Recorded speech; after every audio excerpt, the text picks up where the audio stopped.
Dictation शुरू होगा 5 second बाद। स्टार्ट।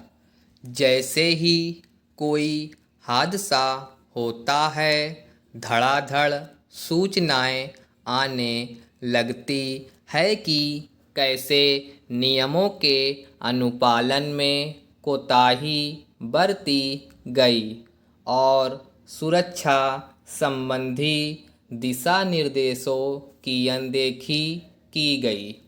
भवन निर्माण की मंजूरी, सुरक्षा मानकों के अनुपालन, निरीक्षण तंत्र, अग्नि सुरक्षा मंजूरी और विभिन्न विभागों की लापरवाही को लेकर असंख्य तथ्य सामने आने लगते हैं। लखनऊ के अलीगंज हादसे को लेकर भी खबरें आ रही हैं। नियमों के अनुपालन में सख्ती के दावे अधिकारी कर रहे हैं। कई स्तर पर कार्रवाई की सूचनाएं प्रशासन जारी कर रहा है।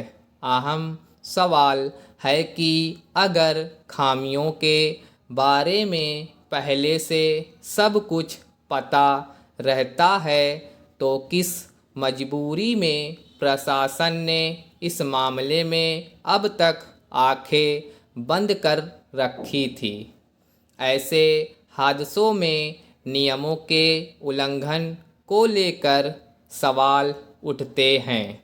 कुछ दिनों तक जांच चलती है और खामोशी छा जाती है। जांच में ऐसी कोताही अस्वीकार्य होनी चाहिए। दरअसल इस तरह के हादसे मौजूदा दौर में सेवा क्षेत्र के इर्द गिर्द फलती फूलती शिक्षा, अर्थव्यवस्था, अनियोजित शहरी विस्तार और नियमन की विफलताओं को प्रतिबिंबित करते हैं।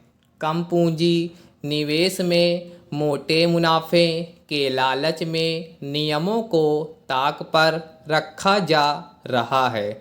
ऐसे उल्लंघन पूरे भारत में आम हैं, जहां व्यावसायिक और शैक्षिक प्रतिष्ठान बुनियादी सुरक्षा मानदंडों की अनदेखी कर रहे हैं। लखनऊ विकास प्राधिकरण के जो तथ्य सामने आए हैं उनसे पता चलता है कि लगभग एक दशक पहले कथित अनधिकृत निर्माण के आरोप में अलीगंज की संपत्ति को गिराने की कार्रवाई शुरू की गई थी।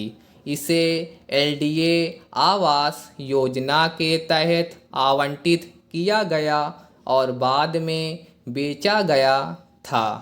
इसे 2014 में आवासीय संरचना के रूप में मंजूरी दी गई थी। एलडीए ने अवैध निर्माण का पता चलने पर मई 2016 में गिराने का आदेश जारी किया, लेकिन 2 महीने के भीतर ही आदेश वापस ले लिया।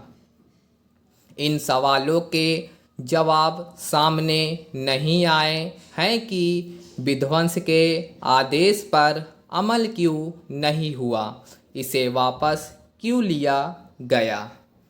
लखनऊ जैसे हादसे एक चिंताजनक परिपाटी का संकेत दे रहे हैं। अधिकांश योजनाओं और भवन उपनियमों में मिश्रित उपयोग वाले निर्माण की अनुमति दी जाती है, बशर्ते ऐसी इमारतें अग्नि सुरक्षा नियमों का पालन करती हो। लखनऊ के हादसे से स्पष्ट है कि दशकों तक गैरकानूनी तरीके से आवासीय इमारत में कोचिंग संस्थान और अन्य व्यावसायिक गतिविधियां चलती रहीं और प्रशासन सोता रहा। आए दिन होने वाले अग्निकांड से कोई सबक नहीं सीखा गया। प्रत्येक आपदा से मिलने वाले सबक सीमित रह जाते हैं। घटना के तुरंत बाद इमारत को सील करने और नोटिस देने का जो सिलसिला शुरू होता है वह महज एक नियमित प्रक्रिया है। स्टॉप। दोस्तों, अगर आपको डिक्टेशन अच्छी लगी हो तो डिक्टेशन को लाइक कर दीजिएगा, कमेंट कर दीजिएगा।